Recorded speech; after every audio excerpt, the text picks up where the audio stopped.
This is my grandmother's story. She is from Puebla. It will be from her perspective. When I was a young girl, around 8 or 9, my mother always asked me to get water from the river outside. I didn't like it, but I listened to my mother and always did it. One night, it was very dark outside, so I begged my mother not to make me do it, but we were low on water and we had to prepare for a party. I walked outside, and as I was getting water, I heard a woman crying.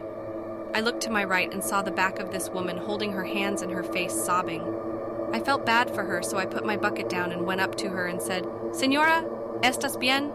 She stopped and turned around and moved her hands from her face and gestured her hand to come towards her with the other still covering her face. I stepped forward and she moved her hand to reveal eyes with no pupil and a pale white face with yellow teeth. She screamed at me and I ran, grabbing my bucket. I woke up the next morning thinking it was a nightmare and went to the kitchen. My mother was in there and no one else, so I assumed they were asleep. She turned to me and saw how scared I looked. She bent down and gave me a hug and whispered in my ear. I saw her too. From then on, only my brothers got the water from outside.